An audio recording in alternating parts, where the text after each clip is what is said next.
Aleluia. Aleluia. Deus seja louvado por esse dia. Estamos respirando para o louvor da glória do Senhor. Em nome de Jesus, vamos brindar.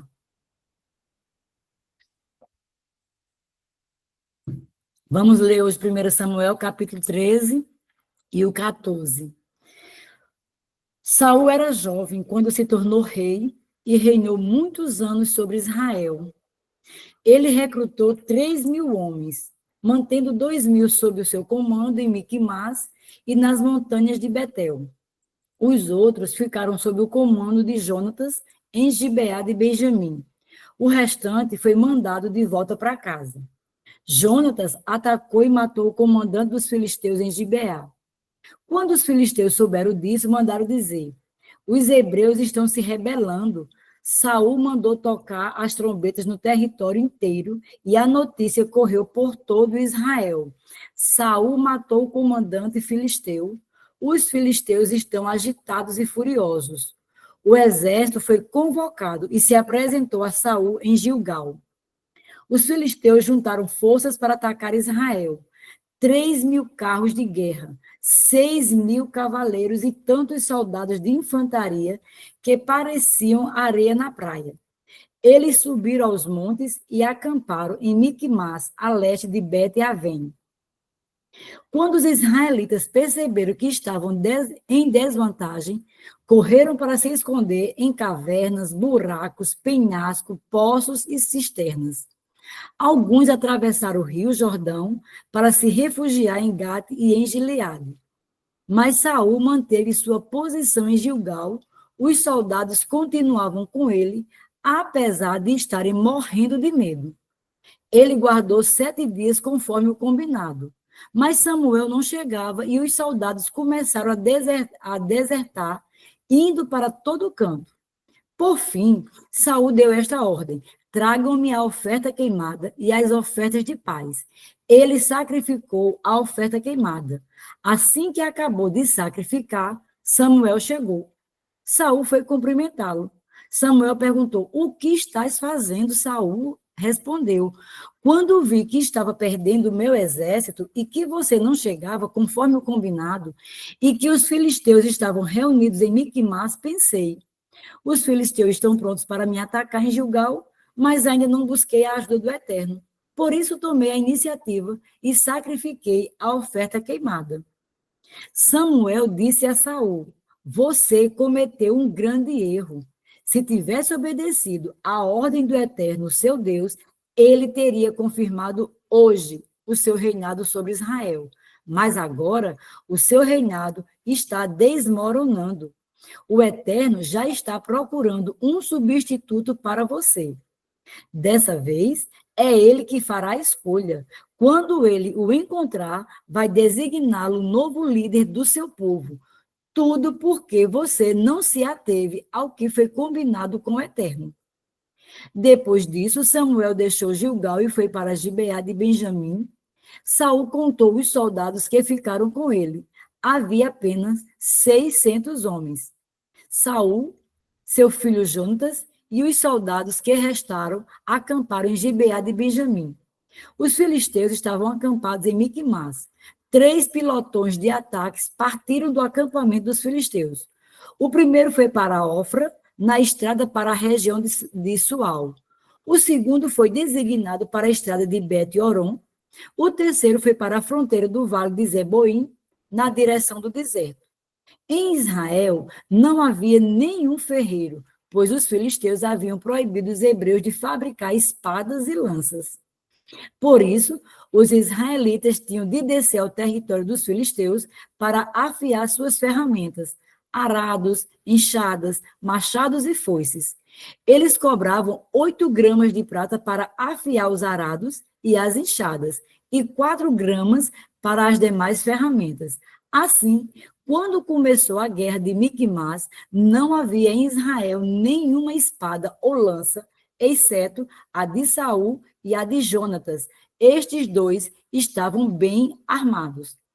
Um pilotão dos filisteus posicionou-se na encosta de Miquimás.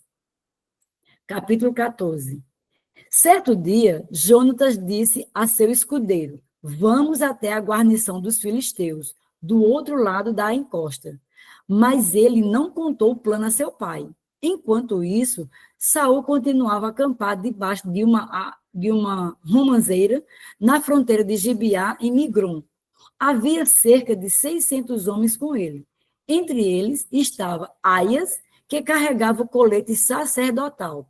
Ele era filho de Aitube, irmão de Icabode, filho de Finéias, neto de Eli, sacerdote do Eterno em Siló. Ninguém sabia que Jonatas tinha se ausentado. A encosta que Jonatas precisava atravessar para chegar à guarnição dos filisteus tinha um penhasco íngreme dos dois lados. Um se chamava Bozês e o outro Sené. O penhasco ao norte ficava na direção de Miquimás e o penhasco ao sul na direção de Gibeá. Jonatas disse ao seu escudeiro: vamos até a guarnição desses incircuncisos. Talvez o Eterno nos favoreça. O Eterno não depende de um grande exército para nos livrar. Quando o Eterno resolver salvar, ninguém tem poder para impedi-lo. O escudeiro disse: vamos em frente, faça o que achar melhor, estou com você. Jonatas disse: faremos o seguinte: atravessaremos a encosta e deixaremos que eles nos vejam. Se disserem parem, não se mexa até que revistemos vocês, ficaremos parados ali. Não subiremos, mas se disserem venham para cá, subiremos, porque significa que o Eterno os entregou em nossas mãos. Esse será o sinal para nós. Foi isso que os dois fizeram. Foram para um lugar no qual podiam ser vistos pela guarnição dos filisteus. Os filisteus gritaram: vejam lá, os hebreus estão saindo dos esconderijos. Eles gritaram para Jonatas e seu escudeiro: subam para cá, queremos mostrar uma coisa a vocês. Jonatas gritou para o escudeiro: vamos, siga-me. O Eterno os entregou nas mãos de Israel. Jonatas subia engatinhando e seu escudeiro vinha logo atrás. Quando os filisteus se aproximavam deles, Jonatas os derrubava e o escudeiro logo atrás os matava, esmagando a cabeça deles com pedras. Nesse primeiro confronto, Jonatas e seu escudeiro mataram cerca de 20 homens. Isso provocou tumulto no acampamento e no campo de batalha, tanto entre os soldados do destacamento quanto entre as tropas de ataque. O alvoroço foi grande como nunca visto antes. As sentinelas de Saul em Gibeá de Benjamim perceberam o tumulto no acampamento dos filisteus. Saul deu ordem: formem os pelotões, contem os soldados, veja quem está faltando. Depois de contar os soldados, verificaram que Jonatas e seu escudeiro estavam faltando. Saul deu ordem a Aias: traga o colete sacerdotal, vejamos o que o Deus tem a dizer. Naquele tempo, Aias era responsável pelo colete sacerdotal. Enquanto conversava com o sacerdote, a confusão entre os filisteus se intensificou e Saul disse a Aias: deixe de lado o colete. Imediatamente, Saul convocou seu exército e partiram para o ataque. Quando se aproximaram, viram que os filisteus estavam desnorteados. Chegavam a matar uns aos outros com suas espadas. Os hebreus que tinham desertado para o exército filisteu retornaram. Eles voltaram a se unir aos israelitas sob o comando de Saul e Jonatas. Além disso, quando todos os israelitas que estavam escondidos nas regiões remotas de Efraim souberam que os filisteus estavam fugindo, saíram dos seus esconderijos e se juntaram à perseguição. O Eterno livrou Israel naquele dia. A batalha avançou até Bet-Avém. Todo o exército seguia a Saul. 10.000 homens valentes. A batalha se espalhou por toda a região das montanhas de Efraim. Saul cometeu uma grande tolice naquele dia. Ele disse a todo o exército: maldito aquele que comer qualquer coisa antes do anoitecer, antes de eu me vingar dos meus inimigos. E ninguém comeu nada o dia todo. Havia mel por toda parte, mas ninguém sequer experimentava o mel, pois temiam a maldição. Acontece que Jonatas não sabia do juramento que seu pai tinha imposto ao exército. Assim, de passagem, ele pegou um pouco de mel com a ponta de sua vara e comeu. Seus olhos brilharam revigorados. Um dos soldados informou: seu pai impôs um juramento solene a todo o exército. Maldito aquele que comer qualquer coisa antes de anoitecer. É por isso que os soldados estão esgotados. Jonatas retrucou: meu pai arranjou um problema desnecessário para o povo. Vejam como renovei minhas forças depois que comi o mel. Seria muito melhor se os soldados pudessem ter comido de tudo que tiraram do inimigo. Quem sabe os teríamos derrotado de vez.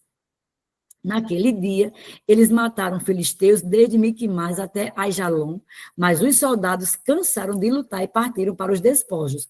Tomavam tudo que viam, ovelhas, boi, bezerro, eles os mataram ali mesmo, e assim se entupiram de carne com sangue e tudo. Alguém avisou a Saul: faça alguma coisa, os soldados pecaram contra o Eterno, eles estão comendo carne com sangue. Saul respondeu: vocês estão agindo errado, tragam-me uma grande pedra. Ele continuou: vão para o meio deles e anunciem: tragam seu boi e sua ovelha para mim e matem-nos aqui, de maneira correta. Depois podem comer à vontade. Não pequem contra o Eterno comendo carne com sangue. Todos obedeceram. Naquela noite, cada soldado trouxe seu animal para ser abatido. Foi assim que Saul edificou um altar ao Eterno, o primeiro altar que ele construiu para Deus. Saul disse: vamos perseguir os filisteus à noite. Passaremos a noite saqueando e não vamos deixar um único filisteu com vida. As tropas disseram: parece uma boa ideia, vamos. Mas o sacerdote os deteve. Vamos descobrir o que Deus pensa sobre o assunto. E Saul perguntou a Deus: devemos atacar os filisteus? Tu o entregarás nas mãos dos israelitas? Mas Deus, naquele dia, não respondeu. Saul disse: compareçam aqui todos os oficiais do exército. Algum pecado foi cometido hoje. Vamos descobrir o que foi e quem o cometeu.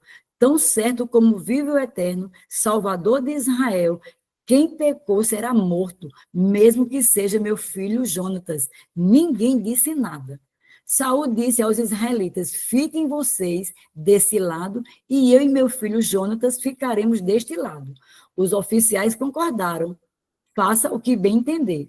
Então Saul orou ao Eterno: ó Deus de Israel, por que não me respondeste hoje? Mostra-me a verdade. Se o pecado for meu ou de Jonatas, responde, ó Deus, por meio do Urim.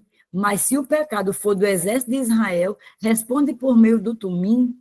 O Urim indicou Saul e Jonatas. O exército ficou livre. Saul disse: lancem sorte entre mim e Jonatas. Quem o Eterno indicar será morto. Os soldados protestaram: não, isso não está certo. Pare com isso. Mas Saul insistiu. Lançaram sorte e Jonatas foi indicado. Saul interrogou Jonatas: o que você fez? Diga-me. Jonatas respondeu: experimentei um pouco de mel na ponta da vara que eu carregava. Só isso. Mas devo morrer por causa disso? Saul respondeu: sim, Jonatas, você morrerá.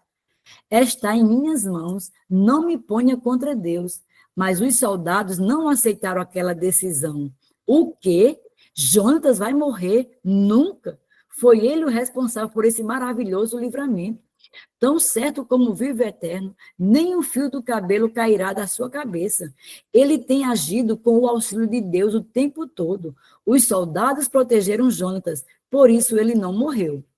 Saul desistiu de perseguir os filisteus e eles se dispersaram e voltaram para casa. Saul ampliou seu domínio, conquistando reinos vizinhos, lutou contra os inimigos de todos os lados, moabitas, amonitas, edomitas, o rei de Zobá e os filisteus. Aonde quer que fosse, era vitorioso. Ele era imbatível e massacrou os amalequitas, livrando Israel do que exploravam sua nação. Os filhos de Saul eram Jonatas, Isvi e Malquizua. Saul teve duas filhas. A primogênita Merabe, e a mais nova, Mical. Sua mulher era Ainoã, filha de Aimaas. Abiné, filho de Ner, era o comandante do exército de Saul. Ner era tio de Saul. Quis, pai de Saul. E Ner, pai de Abiné, eram filhos de Abiel. Durante toda a vida de Saul, houve guerra feroz e implacável contra os filisteus. Saul recrutava todo guerreiro e todo homem valente que encontrasse. Amém. Amém. Glória a Deus. Obrigada, viu, Josi?